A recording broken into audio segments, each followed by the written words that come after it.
پرو پاکستان تھے، ایکٹیو تھے سوپور کی طلبہ سیاست کے اندر، تو وہ بھی یہاں آ گئے۔ تو یہاں جو لوگ آئے وہ سخت گیر قسم کے پاکستانی ذہن کے لوگ تھے، اور جو شیخ صاحب کی سیاست کو نہیں مانتے تھے، جو ان کے مقابل کھڑا ہوتے تھے۔ اور بعد میں جب شیخ صاحب نے وہاں کنٹرول سنبھالا تو ان کی لسٹیں مرتب کی گئیں، تو ان کے گھروں میں جا کر ان کے لیے پکارا لگتا رہا کہ وہ کہاں ہیں، ان کو طلب کیا جاتا ہے، یعنی ان کی طلبی کے لیے وہ جو ایک اس زمانے میں ایک وہ ڈھول بجا کر یا ٹین بجا کر وہ اعلان کیا جاتا تھا، چوکوں میں کھڑے ہو کے وہ فرمان پڑھا جاتا تھا، تو ان کو پیش زندہ یا مردہ پیش ہونے کا یا پیش کرنے کا ایک حکم دیا جاتا تھا۔ تو یہ وہ کلاس تھی۔ تو اس کی کلاس کی جو دوسری نسل ہے وہ شوکت نواز میر ہے، وادی سے ان کا تعلق ہے۔ عبدالحمید لون صاحب بھی اس کلاس سے تعلق رکھتے ہیں کہ جو بندوق کی چاہ میں، بندوق کے شوق میں 1990 میں جب ایک لہر چلی بھارت کے خلاف اور حریت کے حق میں، آزادی کے حق میں، تو وہ جو اس لہر میں ہزاروں نوجوان آئے، کوئی کالج جا رہا تھا، کوئی کھیل کے میدان کی طرف جا رہا تھا، کوئی دکان پہ جا رہا تھا، کوئی دودھ لینے جا رہا تھا، تو وہ سب لوگ جب اس لہر میں آئے کہ پاکستان جائیں گے، کلاشن کوف لائیں گے، کہ اس نعرے اور اس نغمے کے جو آزاد کشمیر ریڈیو سے بجایا جاتا تھا، اس سے متاثر ہو کر ہزاروں لوگ آئے۔ ان میں لون صاحب بھی شامل تھے، اور لون صاحب نے اپنا جو ایک کیریئر ہے وہ یہیں آگے بڑھایا۔ تو ان کا بھی وادی سے تعلق ہے، اور شوکت نواز صاحب کا بھی اسی کمیونٹی سے تعلق ہے۔ اور آزاد کشمیر کی سیاست میں وہ کہ سماجی یا سروسز یا دوسرے معاملات میں یا ایجوکیشن کے معاملات میں تو نہ صحیح، لیکن سیاسی معاملات میں بہرحال چونکہ ایک سسٹم ہے یہاں، تو اس میں یہ ایک مارجنلائز قسم کی ایک کمیونٹی ہوتی ہے۔ تو ایسے میں جو الزامات عائد کیے ہیں، عبدالحمید لون صاحب نے جو بات کی ہے، تو یہ اب دیکھنا ان لوگوں کا کام ہے کہ لون صاحب کی بات کو ہم جھٹلا نہیں سکتے بہرحال۔ اور ایکشن کمیٹی کی طرف سے بھی ایک تحقیقات کا مطالبہ کیا گیا ہے، تو اگر حکومت یا کوئی ادارہ ایسا اہتمام کرے تو یہ ایک اچھی بات ہے، آئندہ ان الزامات کا راستہ رک جائے گا، اور یہ بھی پتہ چلے گا کہ کس طرح بیرونی مداخلت آزاد کشمیر میں ہوتی ہے اور کہاں کہاں ہوتی ہے۔ اگر ہوتی ہے تو ابھی تک اس کو سامنے کیوں نہیں لایا، ابھی تک وہ لوگ وہ کردار پکڑے نہیں گئے، وہ کیوں اتنے طاقتور ہیں کہ جن کو پیسہ آتا ہے اور وہ یہاں اس پیسے کی بنیاد پر کوئی بیانیہ سازی کرتے ہیں، کوئی نیریٹو ڈیولپ کرتے ہیں، تو ان کو ابھی تک کیوں نہیں پکڑا گیا؟ اگر یہ پکڑا نہیں جائے گا تو یہ محض الزامات ہوں گے، یہ محض وہی بات ہوگی گنڈا سنگھ وہابی ہو گیا کہ جب گنڈا سنگھ سے قرض کے قرضدار ایک مسلمان نے تنگ آ کر جب وہ اپنا قرض گنڈا سنگھ بار بار اس مسلمان پیش امام صاحب سے مانگتا تھا، تو ایک دن انہوں نے ممبر پہ چڑھ کر اعلان کیا کہ لوگوں، گنڈا سنگھ وہابی ہو گیا ہے، آئندہ اس کے ساتھ کوئی لین دین نہیں رکھنا، اس کے ساتھ لین دین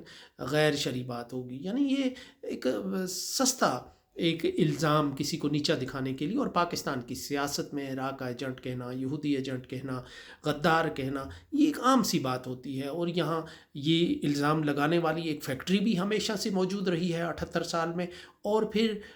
اس الزام کو دھونے والی ایک جو لانڈری ہے وہ بھی یہیں رہی ہے۔ آج کا جو غدار ہے 2 سال کے بعد وہ وفادار ہو جاتا ہے، جو 2 سال پہلے وفادار تھا وہ آج کا غدار ہو جاتا ہے، جو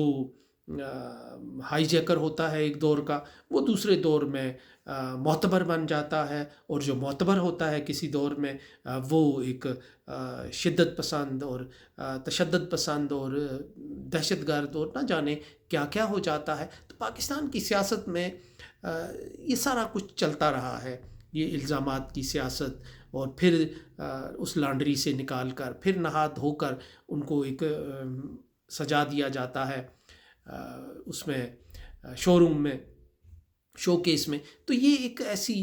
سیاست ہے کہ یہ اس طرح کے الزامات کوئی نئی بات نہیں ہے۔ بہرحال ایک چیز طے ہے کہ جو جوائنٹ عوامی ایکشن کمیٹی ہے وہ اس سسٹم کے اعصاب پر کسی نہ کسی حد تک سوار ہے۔ اب جوائنٹ عوامی ایکشن کمیٹی کو کس کی بلیسنگز حاصل ہیں، اب یہ کھل کر بات کرنی چاہیے اگر کسی کی ہیں تو جو اس کے مخالف ہیں ان کو بتانا چاہیے کہ یہ مخالف ہیں، لیکن ابھی تک تو یہی لگتا ہے کہ جوائنٹ عوامی ایکشن کمیٹی عوام کی جو طاقت ہے اس کو استعمال کرتی ہے، اپنی قبولیت کو عوام کے اندر اس کو استعمال کرتی ہے، اپنی جو اس کی عوام کے اندر جو ایک جڑیں اس کی پیدا ہو چکی ہیں وہ ان کو استعمال کرتی ہے، اور یہی وجہ ہے کہ عوامی ایکشن کمیٹی سے کچھ قوتیں جو روایتی طور پر آزاد کشمیر کو چلاتی رہی ہیں، چلاتی آئی ہیں، وہ ایک خوف سا محسوس کر رہی ہیں، اور وہ خوف اس طرح کا ہے کہ یہ جو قوت ہے اگر یہ بہت زیادہ زور پکڑتی ہے تو یہ آزاد کشمیر کی روایتی جو ڈائنامکس ہیں، جو منجمد اس کی روایات ہیں سیاسی اور انتخابی، ان پر یہ اثر انداز ہونے کی صلاحیت رکھتی ہے۔ یہ تقریباً وہی کیفیت ہے کہ جو 8 فروری کے پاکستان کے انتخابات میں پیدا ہوئی تھی، کہ جب وہ الیکٹیبلز بھی استعمال شدہ کارتوس کی طرح ناکارہ ہو کر رہ گئی تھی، کہ وہ 50-60 الیکٹیبلز جو دائیں سے بائیں جا کر حکومت بناتے تھے اور بائیں سے دائیں جا کر حکومت گراتے تھے، وہ ناکام ہو گئے، اور فیصلہ جو سازی ہے، وہ جو طاقت ہے وہ عوام نے ان سے چھین کر اپنے ہاتھ میں لی تھی۔ اور تو یہ ایک جو پھر ایک جو ایک اس وقت ایک صورتحال پیدا ہوئی، پھر اس کو کور اپ کرنے کے لیے حکومت کو، ریاست کو بہت سے ایسے فیصلے کرنے پڑے کہ جس میں پھر ان کے ہاتھ بھی زخمی ہوئے اور بڑی حد تک ایکسپوز بھی ہوئے، اور اب یہ ایک ایسی حقیقت ہے کہ جس سے دامن چھڑایا نہیں جا سکتا۔ تو اس سکیم نے بہت سے لیوریجز جو تھے وہ چھین لیے تھے پاکستان کی فیصلہ ساز اسٹیبلشمنٹ سے۔ اب آزاد کشمیر کی سیاست کو کنٹرول کرنے والی اور نئے نقش اس کے سنوارنے والی قوتوں کو بھی یہاں بھی یہ خدشہ ہے کہ یہ جو عوامی قوت ہے، جس کو عوام کی پذیرائی حاصل ہے، جس کے جلسے جلوسوں میں لوگ جاتے ہیں، جس کی کال پر لوگ عمل کرتے ہیں، تو یہ بھی کہیں ایسا نہ ہو کہ وہ جو فیصلہ سازی کا، وہ جو مینورنگ کرنے کا، وہ جو دائیں بائیں کرنے کا، پلڑے کو اوپر نیچے کرنے کا جو اختیار ہے، کہیں وہ چھین نہ لے، اور پھر آزاد کشمیر میں ایسا کرنا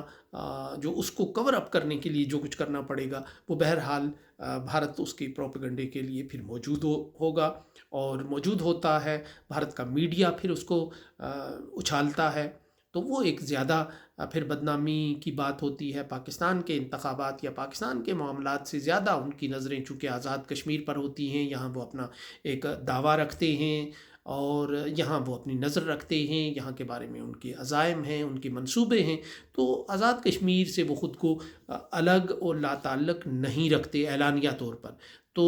یہ وہ ایک خوف ہے، تو اسی وجہ سے جوائنٹ عوامی ایکشن کمیٹی کی جو حرکات و سکنات ہیں اس پر نظر بھی رکھی جا رہی ہے۔ جو الیکشن قریب آ رہے ہیں ان پر ایک دباؤ بھی بڑھایا جا رہا ہے، اور اس میں شوکت نواز میر پر جو پیکا ایکٹ ہے اس کے تحت مقدمہ بھی قائم کیا گیا ہے، شاید ان پر اور مقدمات ہوں، شاید 200 مقدمات بھی ہو جائیں ان پر اور ان کے دوسرے ساتھیوں پر۔ اس میں ایک نیشنلسٹ جو عنصر تھا اس کو بڑی مہارت کے ساتھ الگ کر لیا گیا ہے۔ اب یہ لے دے کر، یعنی جو اس کو ایک وسیع اور لیجیٹیمیٹ پلیٹ فارم دیتی تھی، وہ اس میں نیشنلسٹ عنصر تھا، جموں و کشمیر لبریشن فرنٹ اور دوسری قوتوں کا، کہ جو اس میں ایک فعال کردار ادا کرتا تھا، اور یہ ایک محض تاجروں کی تنظیم سے بڑھ کر ایک سیاسی قوت کے طور پر نظر آتی تھی۔ لیکن پچھلے عرصے میں ان کے جو رہنما ہیں، کچھ ان سے وابستہ جو شخصیات ہیں جن میں خاتون رہنما بھی شامل ہیں، ان کی طرف سے جو الزامات ایکشن کمیٹی پر لگے، اور اب رفتہ رفتہ جو ایکشن کمیٹی کے پلیٹ فارم پہ اس کے جو ایک نیشنلسٹ جو لوگ تھے، جو جانے مانے چہرے تھے، جن میں سردار امان ایک بڑا مشہور چہرہ نظر آتا تھا ہمیں پنچ سے، وہ سارے اس سے رفتہ رفتہ تھوڑا سا فاصلہ پیدا کرتے ہوئے نظر آ رہے ہیں۔ تو یوں یہ جو جوائنٹ عوامی اور جوائنٹ کی جو ایک لاحقہ تھا یا سابقہ تھا، اس سے یعنی اس کو محروم کرنے کی ایک حکمت عملی کے تحت ایک کوشش کی گئی، اور اس کو محض ایک تاجر تنظیم کے طور پر دوبارہ اسٹیبلش کرنے کی ایک کوشش کی جا رہی ہے، یا مقصد ہے ایسا۔ اس کے لیے بیانیہ سازی بھی کی جائے گی، اس کے لیے الزامات بھی لگائے جائیں گے، اس کے لیے اس کو محدود کرنے کی کوششیں بھی ہوں گی سیاسی طور پر بھی۔ تو یہ لیکن بہرحال ان لوگوں کو یہ بات سوچنی چاہیے تھی کہ جنہوں نے ایک مقبول لہر کے مقابلے میں، ایک مقبول